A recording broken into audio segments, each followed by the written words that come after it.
Hello. Welcome to the third video in my ISB admissions series. Round 3 of the ISB admissions are going on right now. But some of you may have already received your admits in round 1 and round 2. To them, I'd like to say congratulations. I know you can't wait to step onto that campus and kill your MBA this year. However, as an alum, I feel that I have a responsibility to you to inform you regarding a particular disease or disorder that affects every MBA at some point during the time on campus, and that is imposter syndrome. Imposter syndrome can severely and negatively affect your day-to-day experience at ISB and also your post-MBA careers and career prospects. What is imposter syndrome? It's a psychological issue in which an individual, namely you, the student, may start to feel that perhaps your talents, your skills and achievements are inadequate, and you have this crippling fear that your family, friends, professors, your batchmates are going to find out and judge you for it.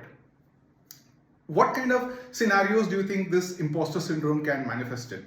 Let's say it's day 1 on campus and you see a group of your MBA batchmates talking and discussing something. So you decide to walk up to them and maybe introduce yourself.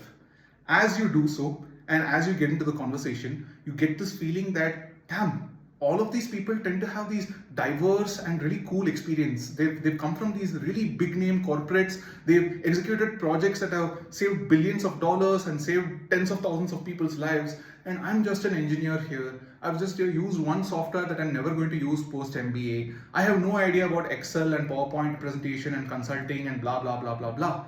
And you start to feel so small. Let's take another example. Maybe you're sitting in class, term 1 statistics. Everybody around you has suddenly become a math wizard. They're able to grasp these concepts quickly while you're sitting there still trying to wrap your head around the first thing that the professor said when the class started 1 hour ago. How do you think this is going to make you feel? A little bad?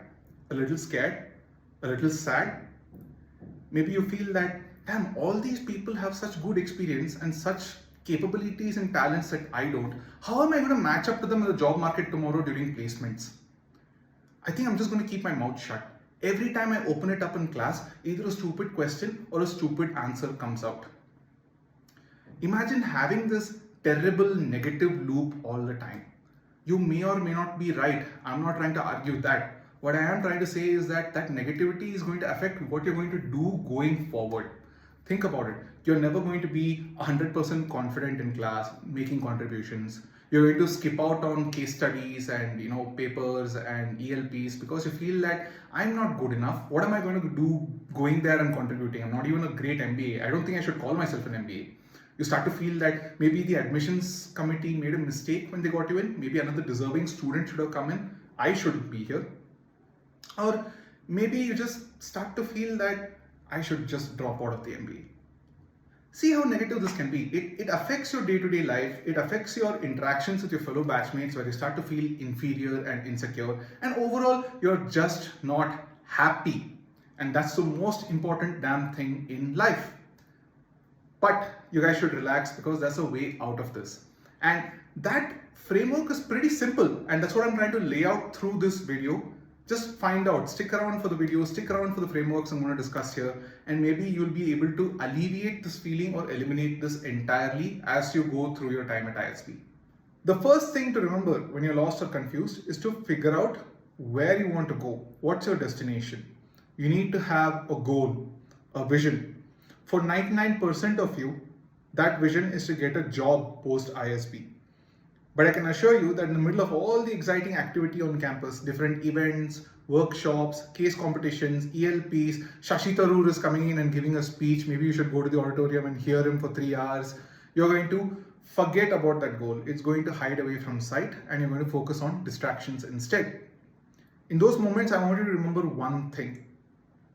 No matter how many case competitions you do, no matter how many personalities come and give speeches and you go listen to them, at the end of it all, if you're unemployed, your entire effort has gone to waste. Your 1 year at ISB is pretty much pointless. Nobody is going to remember those achievements maybe after 3 months of you achieving them. Don't ever forget your goal. Your batchmates can do, say, or believe whatever they want. They can go achieve whatever they want, but all that should matter to you is the ultimate goal of getting a job post ISB. Don't buy into some campus funda of becoming thought leaders or better managers or better human beings or whatever other nonsense. If all that happens as a result of your putting efforts to get a job, then perfectly fine. Otherwise, none of that stuff should even matter to you for a moment. As long as you get those basic fundamental things on a daily basis done, you can go and spend the remaining time doing whatever nonsense that you want. So what's really needed to get a good job? Really only three things: a good enough GPA, a good resume, and great performance during the interviews themselves. Note that I said good enough GPA and not good or great GPA. The reason for this, the truth, is that most recruiters don't care about your GPA. It's not even printed on your resume when it goes out during application time. So unless you are aiming for the MBBs, McKinsey, Bain, and Boston Consulting Group, don't hyper focus on GPA. Just submit your assignments on time, understand the basic concepts, and maintain an above 3 GPA by the time placements come around, and you're good to go. Let's talk resume. What a lot of people in my batch, including myself, did is that by August, September, we suddenly realized that we had to fill in our resumes and get them reviewed by alums. So there's this massive flood of people staring at their resumes 3 to 4 hours a day, completely bored out of their mind, and then troubling alums to get them reviewed. Remember that they also have their own lives and their work to take care of. They may not be spending as much concentration on your resume as you think if they're already being flooded by a bunch of other people. At the beginning of the year at ISB, you have the gift of time and foresight. I suggest that you take advantage of this and get your resume completed right at the beginning of the year instead of putting it off until September, August, etc. Here's what I suggest. Learn what the ISB resume format looks like, what kind of educational and professional achievements are important, what is non-important, get your extracurriculars in order. Spend an hour every day for the first 2 months sitting on the resume, staring at it, getting it reviewed by alums, and then as you go along during the MBA and as you achieve more things, start adding those points into the resume as well, so that by August, September, October, right before placement season, you're comfortably in a position where you just need 1 or 2 reviews of your resume and then you are completely done. And you can focus on the third component which we talked about. When it comes to interview preparation, there's only 2 major aspects of it. The first one is the actual case prep itself, and the second one is personal and career questions. Let's start with the second one, personal and career questions. The way to go about preparing for this is pretty simple. Take a simple Word document, go online, Google maybe 50-60 questions on whatever possible aspects of your career can be asked, and start solving them using the STAR format: situation, task, action, result. I've already explained the STAR format in my very first video, but I'm happy to make another video if you require it. In your answers, try to include the 14 Amazon principles. I think that it's really good to follow that framework in answering your questions because it brings out the leadership qualities that you have rather than going around headlessly answering your questions. By the time 2 or 3 months are gone, you already have every single possible question that can be asked, and just before interview day, you can go through that entire Word document and you're pretty much done for that side of the preparation. The first part, of course, is the case preparation itself. There are 2 kinds of case prep. The first is for people who are serious about product management and want to get into product management. There's PM case prep. And for anyone else who's going into consulting, general management, project management, or program management, it's consulting cases. For product management cases, there's really simple ways to prepare for it. The first one is, of course, doing product breakdowns. Take a product like LinkedIn, talk about what you like about the product, what you don't like about the product, how you think you could improve the product, etc., etc., etc. There are already resources for that. One of the primary resources for that is this book, Decode and Conquer by Lewis C. Lin. In addition to just talking about product breakdowns, it has every single other question that can possibly asked during a product management interview. It's only 200 pages. If you spend time for reading 3 pages a day, you'll be done in 2 months, and you can do this repeatedly again and again until you're thorough with the book. The second part of it is learning the framework, which is the circles framework. That's the way in which you actually tackle a product management problem when it is asked, starting all the way from clarifying the purpose all the way to actually serving the need of the user. How do you go about doing that? Again, resources available online. You can go and check it out. The last is becoming good at storyboarding and creating good presentations that present your answers in the best possible manner.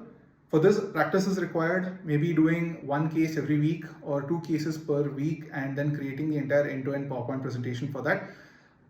It would help because at the time of the interviews, you're not scattering around trying to figure out different functionalities in PowerPoint and different styles of aesthetics and how you want to present the slide. That's about it for PM cases. For consulting cases, it's actually a little bit simpler. There are only two parts of it. One is the guesstimate. Guesstimate is simple. Stupid questions like how many balls can fill up this room, or how many aircraft are taking off from Delhi airport every single day, how many burgers does McDonald's serve in a year, how much revenue do they make. Stupid questions like this, which require you to come up with a logical framework to answer the question and focus on how good you're at numbers as well on each step. Remember, the focus is not to get the absolute exact answer, is to create a possible framework by which you can answer it, and then saying that, hey, to the best of my knowledge, this is how many burgers I think are being sold, or how many aircraft are being are taking off from Delhi airport every single day. Guesstimate questions are pretty simple. The way to prepare is also pretty simple. Spend some time every day in your off moments, right? Let's say you're taking a cigarette break. Start challenging your buddy. How many cigarettes are being sold in India as of this moment? Or you're sitting at home eating lunch. How many restaurants do you think are in the Hyderabad metropolitan area? Simple, stupid moments like this can add up to you being really good at guesstimates and really good with the numbers themselves. The second part of the consulting case prep is the consulting case frameworks. There are about 10 to 15 frameworks here, including things like market entry, go-to-market, mergers and acquisitions, profitability, pricing, etc. Each of these will require you to approach the case, identify the case first of all, and then approach the case in the framework and manner that it is required to be approached. Again, the resources for this, the consulting club should be able to help you with the consulting case book of the previous years that gives you a list of cases and their solutions, and you can go ahead and compare your solution with that. Again, spending an hour each day trying to come up with case framework for a specific case will make you an ace by the time the interviews actually roll around. Remember, you have the gift of time right at the beginning of the year, not during September, October, when you're hurrying to do resume, case interview framework, applications, and being worried about 100 other things. Start early. That's going to help you become an ace in the interviews right at the time of the placements themselves. To do all the things that I've listed down, it's only going to take you 2.5 hours per day. Whether it's in the morning, whether it's in the evening, doesn't matter. Spend those 2.5 hours with concentration and dedication, so that at the end of your ISB MBA, you've done everything that is needed to secure a job. The remaining 21.5 hours of a day are completely up to your own devices. You can go party, you can go enjoy your events and activities, exercise, whatever you want, as long as you make that investment every single day consistently. I promise you that there will not be a single day where you suffer from imposter syndrome as long as you follow these steps.